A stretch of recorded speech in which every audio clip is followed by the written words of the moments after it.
주간 브리핑입니다. 한국경제신문은 미국이 반도체 패키징 산업 활성화를 위해 30억 달러, 우리 돈 약 3조 8,600억 원 규모의 투자 프로그램을 시작했다고 보도했습니다. 패키징이란 개별 반도체를 조립 포장하는 산업으로 전 세계 물량의 대부분을 아시아 지역에서 담당하고 미국의 설비 용량은 3%에 불과합니다.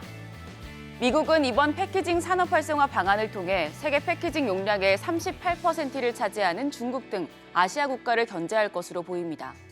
이번 반도체 프로그램의 재원은 반도체 지원법에 의해 배정되는 연구개발비 110억 달러에서 지원될 예정이며 2030년까지 다수의 반도체 대량 패키징 시설을 확보하는 게 목표입니다.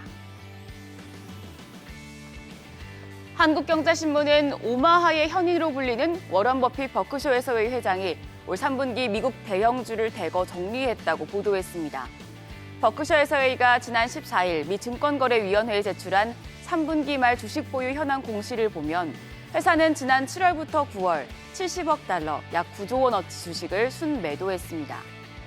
미국 자동차 기업인 제너럴 모터스와 게임 업체인 액티비전 블리자드, 운송업체 UPS, 제약업체 존슨앤든존슨 등 7개 종목을 전략 매도했습니다. 대표 빅테크 중 하나인 아마존과 에너지 대기업인 쉐브론 등 우량주도 대거 매도했습니다.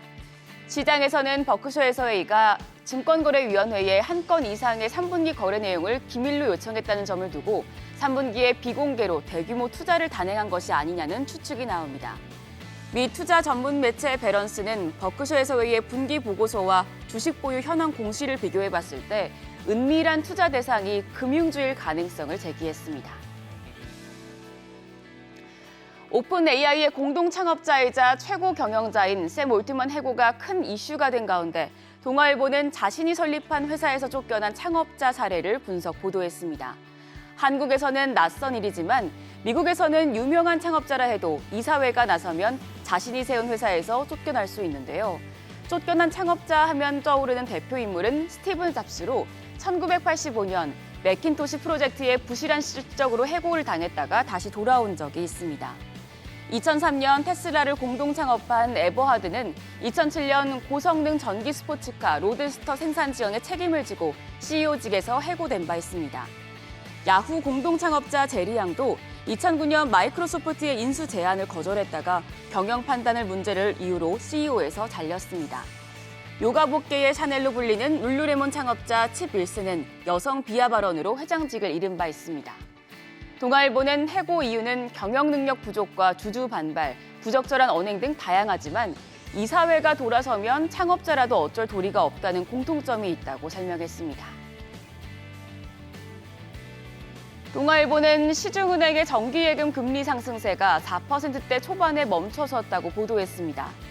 은행연합회 공시에 따르면 5대 은행의 이날 기준 정기예금은 최고금리는 3.5에서 4.05%입니다. 이번 달 들어 오름세가 주춤하는 건 대출금리 상승을 우려한 금융당국이 수신 경쟁을 자제시키면서 대신 은행채 발행 등에 대한 규제를 완화했기 때문으로 풀이됩니다. 은행권은 고금리로 판 예적금 만기가 한꺼번에 도래하는 위험을 피하기 위해 만기를 분산시키거나 초단기 만기 상품을 출시하고 있습니다. 한편 예금 금리 상승세가 꺾이면서 다음 달엔 주택담보대출 변동금리의 산정 기준인 코픽스의 상승세가 멈출 것이란 관측이 나옵니다. 한국경제신문은 올해 들어 국내 부동산을 담보로 빌려준 부실채권, NPL 시장이 지난해의 4배가량으로 커졌다고 보도했습니다. 3개월 이상 연체된 고정이하 여신을 부실채권, NPL이라고 부르는데요. 업계에 따르면 올해 들어 3분기까지 신한과 국민, 하나, 우리, 농협 등 5대 은행이 매각한 NPL 규모는 총 1조 6,286억 원으로 집계됐습니다. 올해 NPL 시장이 급성장을 한 건 대출금리 오름세와 경기 불황 등으로 금리 부담을 버티지 못한 기업이 크게 늘었기 때문입니다. NPL 시장 팽창으로 기업의 부동산 담보물이 경매 시장으로 넘어가면서 임의 경매, 즉 담보권 실행 경매 건수도 급증세를 보이고 있습니다. 지난달 말 기준 수도권 아파트 임의 경매 건수는 423건으로 작년 말보다 2.6배 증가했습니다. 내년에 코로나 사태와 프로젝트 파이낸싱, PF 위기 등에 따른 상환 유예 조치가 종료되면 NPL 시장이 크게 팽창할 것이란 전망이 나옵니다. 김치의 날을 맞은 오늘 중앙일보는 세계가 K김치에 푹 빠지면서 수출국이 다양해지고 있다고 보도했습니다.